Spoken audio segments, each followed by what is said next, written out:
Good afternoon, and I would also like to thank Galip Dalai, Zeynep, and Wata Kamfar for organizing this conference and inviting me. I'd like to thank for the great introduction by Juan Cole.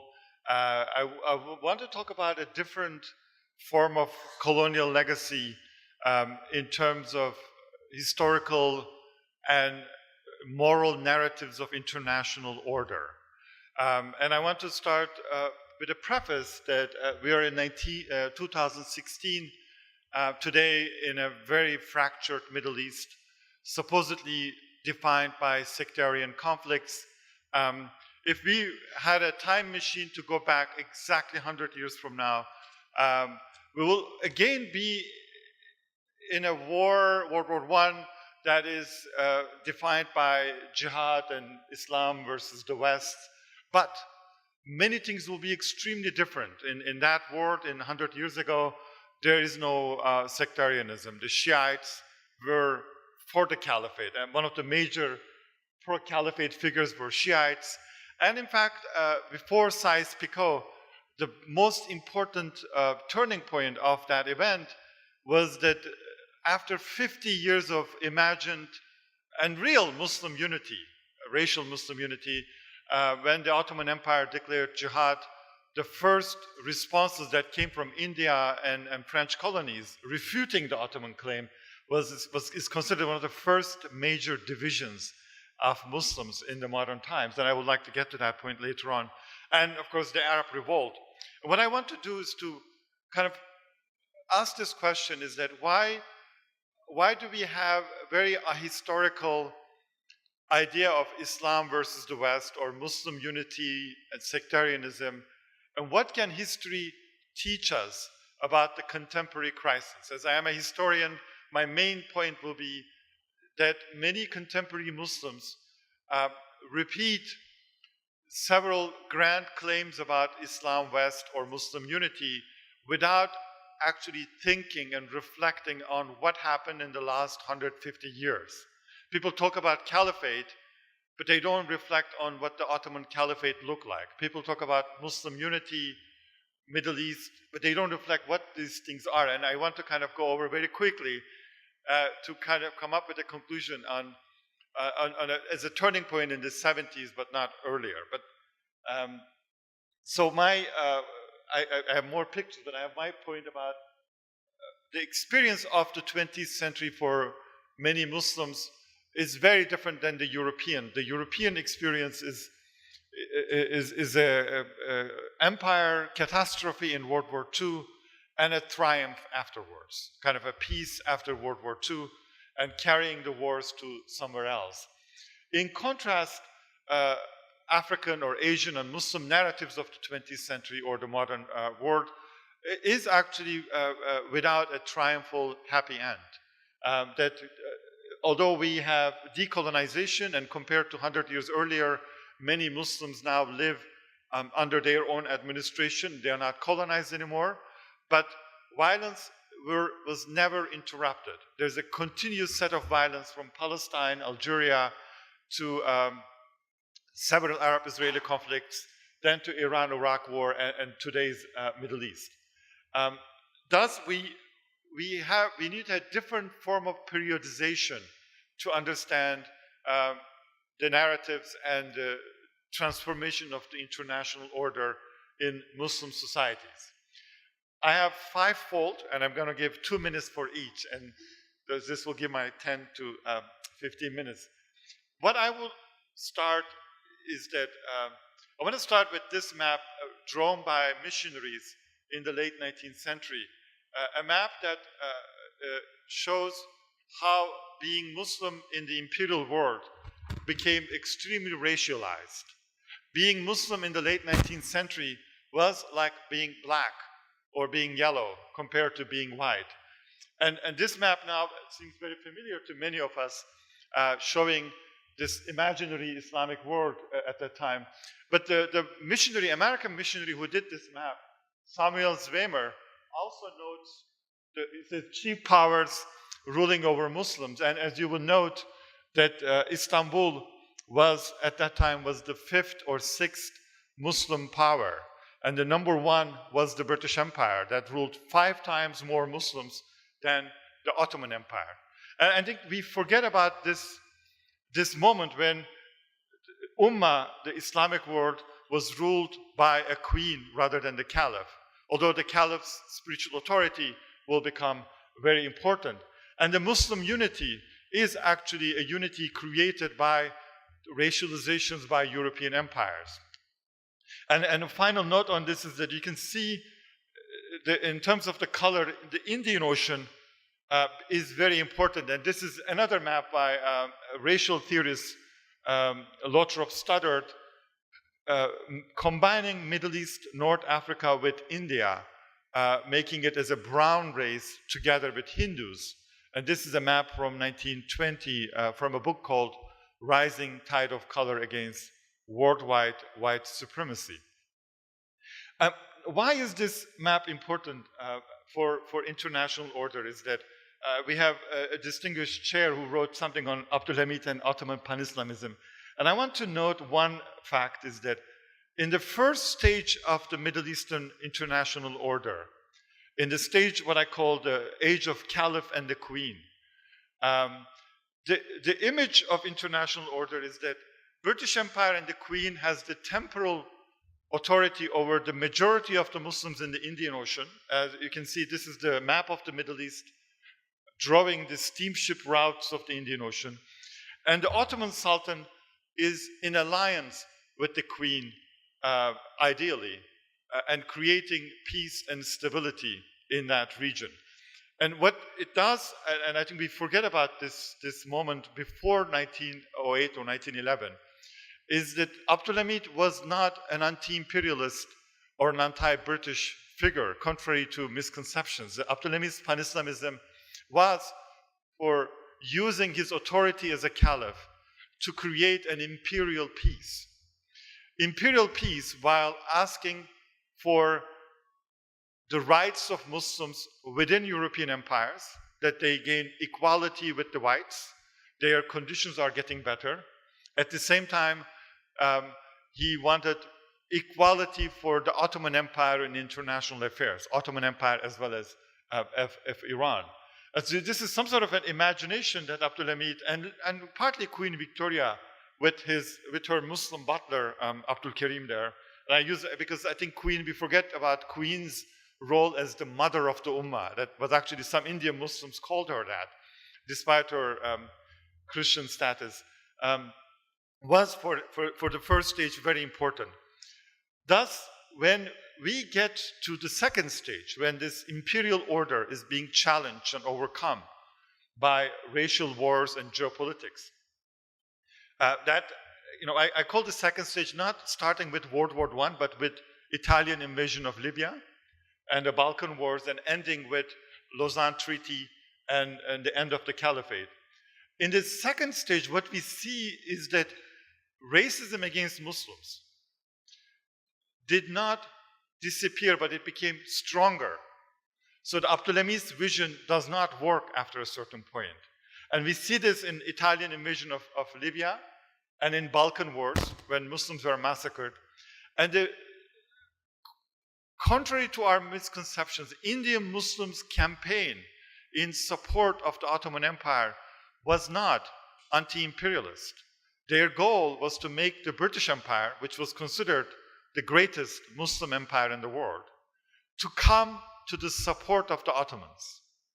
That's the main frustrations of the Indian Muslims, that they say, why don't you do your job, your duty? If you are really the greatest Muslim empire, you need to prevent the Italians from attacking Libya. It says that the king has a moral duty to come to the aid of the Ottoman Empire because king is the king of 100 million Muslims, King Edward. But Britain did not. And I think we do need to realize that racism mattered, that the empires collapsed because of its racism. And I think the anti-Muslim sentiments are crucial in that respect.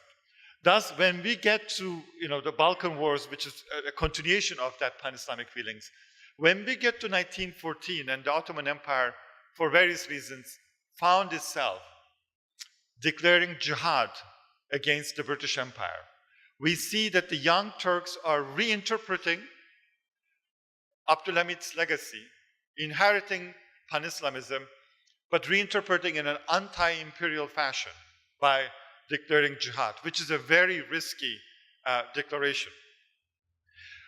What happens at that point is that we enter a period of 10 years of imperial negotiation between the Ottomans, British and other empires, and the Indian Muslims. In that imperial negotiation, Muslims in India, France, and Russia, they offered this contract to their imperial rulers. They said that we will not follow jihad, we will be loyal to our empires, but in return, you respect my religion, you also protect the caliph and the holy cities. So jihad immediately came with the counter-jihad arguments of the British, Lawrence of Arabia and Sharif of Mecca, but it was actually empowering the Muslims in many ways to give them a space for a contract.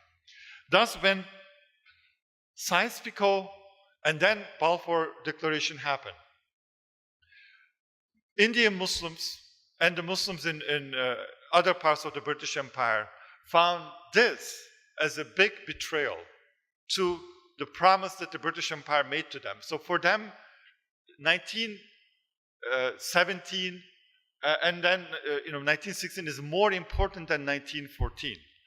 And Balfour is especially important. And the reason Balfour is important that it promises Palestine, a Muslim majority area, for world Jewry, Jewish world, which is very anti-Semitic in some ways. When you think about it, that the British thinks that the Jews control the world. Therefore, in order to take them to their side, they have to give Palestine to them. But it's also extremely anti-Muslim, that world's biggest Muslim empire, ruling over 100 million Muslims, disregarding their emotions, their feelings, their aspirations, and giving the third holiest city of Muslims, according to some count, the fourth, if you think Istanbul is the third, so this city. And I think we underestimate the importance of this moment. Therefore, after these two moments of Sykes-Picot and Balfour, pan-Islamism becomes stronger. And Ataturk and the Turkish War of Independence goes back to Abdülhamit's strategy and asks the Muslims to pressure London, to pressure Paris. And so we see this coexistence of a Khilafat movement with Turkish War of Independence. And when Lausanne Treaty comes, I think these Lausanne delegation pictures and the pan-Islamic pictures, Lausanne delegation comes, and there's a kind of contemporary debate with our president looking down at Lausanne. Ataturk and the Turkish War of Independence was celebrated as a Muslim victory, and Abdülhamit is celebrated as a Muslim hero. And you can see him in one picture as the Lion of Islam in Indonesia. In another picture, he is with Salahuddin Ayyubi and Sheikh Sanusi. And he's seen as this Muslim hero. And I think as a result of Lausanne, we enter into the third stage of the kind of regional international order, Middle East, North Africa to India, is that Britain eventually get really scared of their Muslims' insurrection and mobilization, and made, also the Turkish War of Independence, and made a deal in Lausanne. And the deal in Lausanne is partly related to the end of the caliphate as well. In the third stage is that the Islamic world will be headless.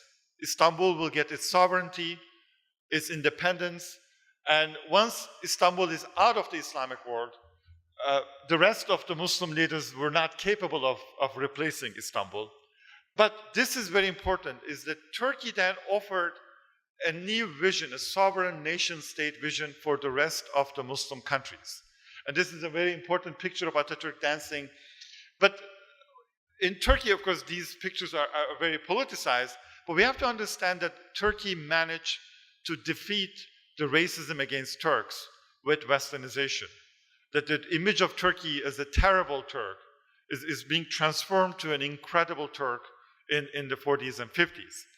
And in the 20s and 30s, in this chaotic period, on the one hand, we have sovereign, independent Muslim states of Turkey, Persia, and Afghanistan, which gained legal equality, and the racism for these states are almost over.